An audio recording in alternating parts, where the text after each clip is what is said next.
5 حاجات لازم تعملهم ليلة الامتحان. السلام عليكم ورحمة الله وبركاته. اخواتي بتوع ثانوي عام او ثانوي ازهري، انا عارف انك قلقان، عارف انك خايف، عارف انك متوتر. طيب صل على سيدنا النبي عليه الصلاة والسلام، قول عليه الصلاة والسلام، وتعالى اقول لك على كام حاجة مهمين لازم تاخد بالك منهم ليلة الامتحان. اولا اوعى تقلق او تخاف او تتوتر. لازم تعرف كويس قوي ان القلق والخوف والتوتر دول اكتر حاجة حرفيا ممكن يخلوك تنسى كل حاجة انت عملتها. جرب كده وانت متوتر تحل مسألة في البيت وانت قاعد مع نفسك، هتحس ان المسألة دي كأنها اول مرة تعرض عليك، كأن المنهج ده انت ما درستوش ولا مرة، كأنك حرفيا ما ذاكرتش ولا مرة، مع انك يا بطل كنت بتذاكر اكتر من كده واصعب من كده وحليت مسائل اصعب من كده آلاف المرات، والدنيا كانت ماشية والحياة كانت ايزي. يعني ايه اللي حصل؟ يعني اللي حصل انك لما قلقت وتوترت وحصل عندك اضطراب كده، فخلاص انت ما بقتش فاكر اي حاجة وبقيت ناسي كل حاجة انت ذاكرتها. فاهدى بالله عليك، اهدى وخليك ريلاكس،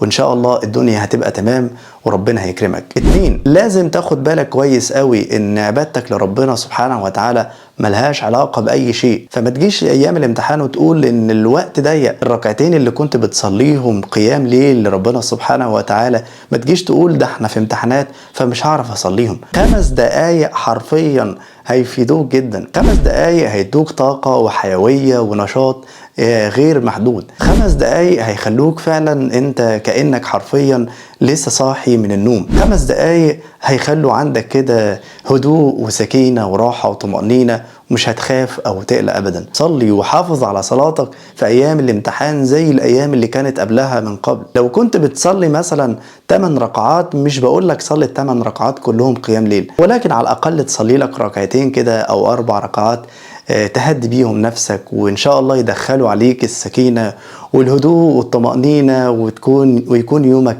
زي الفل. رقم 3، اوعى تسهر، اوعى وإياك ثم إياك إنك تسهر طول الليل. حرفيا مش هتعرف تفكر ولا هتعرف تركز في الامتحان بتاعك. على الأقل إنك تنام 4 ساعات، مش هقولك نام 5 أو 6، لا، ليلة الامتحان على الأقل خالص 4 ساعات أو 3 ساعات. ممكن ال3 ساعات دول يهدوك ويخلوك تقدر تمتحن وتقدر تركز في امتحانك. فنام لك 3-4 ساعات كده، وقوم قبل الفجر وصلي الركعتين بتوعك وصلي الفجر. ان شاء الله بعد الفجر هتحس ان انت بادئ جديد، وهتمسك المادة كلها هتفرمها ان شاء الله، وهتعرف تلم المنهج كله او المادة كلها بعد الفجر بإذن الله. الحاجة اللي بعد كده يا بطل، اوعى توتر اهلك معاك. الناس اللي بتاخد ابائهم وامهاتهم الامتحان، ليه يا جماعة؟ ليه يعني تاخد باباك؟ ليه تاخدي مامتك معاكي قدام اللجنة؟ ليه توتروهم وتقلقوهم وتتعبوهم بالطريقة دي؟ كفاية على باباكي انه يصرف عليك، كفاية على مامتك انها تتعب في البيت وتجهز لك الاكل واللبس وكل حاجة. لكن ليه نروح عند لجان الامتحان ونلاقي الاباء والامهات موجودين قدام الامتحانات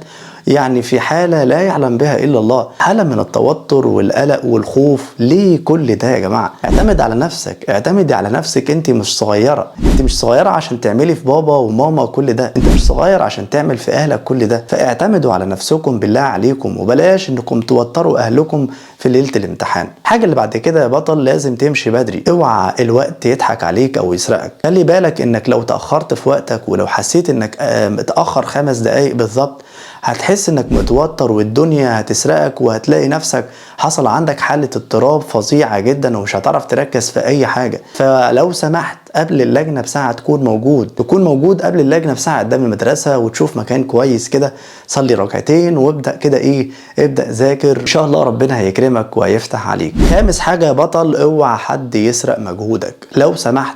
لو سمحتي لما تدخلوا اللجنة بلاش حد ياخد حقكم، اوعى حد يغش وانت موجود، وحد ياخد منك تعبك وشقاك واللي انت عملته طول السنة. ما ينفعش، لا يستوي من تعب، اللي تعب وشقي واتمرمط حرفيا طول السنة بواحد كان مقضيها سبهللة. لا يستوي باللي كان مكفي على الكتاب طول النهار وطول الليل بواحد كان مقضيها خروجات وفسحات وما كانش بيتعب ولا كان بيعمل لليوم ده ابدا. ما ينفعش انك تضيع حقك. وكمان لو سمحت، لو لقيت ان اللجنة بتاعتك فيها شوشرة وفيها قلق كبير، اطلب من المراقب انك تاخد حقك. اطلب ان اللجنة، من حقك ان اللجنة تكون فيها حالة هدوء. اتكلم مع المراقب وقول له لو سمحت انا راجل تعبت وشقيت، انا عايز اقعد في هدوء، عايز احل مسألتي واحل امتحاني في هدوء. فلما تلاقي حالة انزعاج كبير في اللجنة ما تخافش، وطالب بحقك عشان ربنا يكرمك. في النهاية لازم تعرف ان كل شيء نصيب، وان ربنا سبحانه وتعالى اللي كاتبه ليك هيكون لا محالة. ما تخافش ابدا، ما تخافش، انت عملت اللي عليك وربنا هيكرمك. خلاص انت تعبت وشقيت وما سبتش طريق الا وسلكته، وما سبتش دقيقة الا وانت فعلا انتهزتها وحاولت انك تستغلها بما يرضي الله عز وجل. فخلاص عملت اللي عليك وربنا سبحانه وتعالى ان شاء الله هيكرمك. بس كده، ولو وصلت معايا لحد هنا ما تنساش تشترك في القناة وتفعل زر الجرس. كان معكم سعود الخوري، السلام عليكم ورحمة الله وبركاته.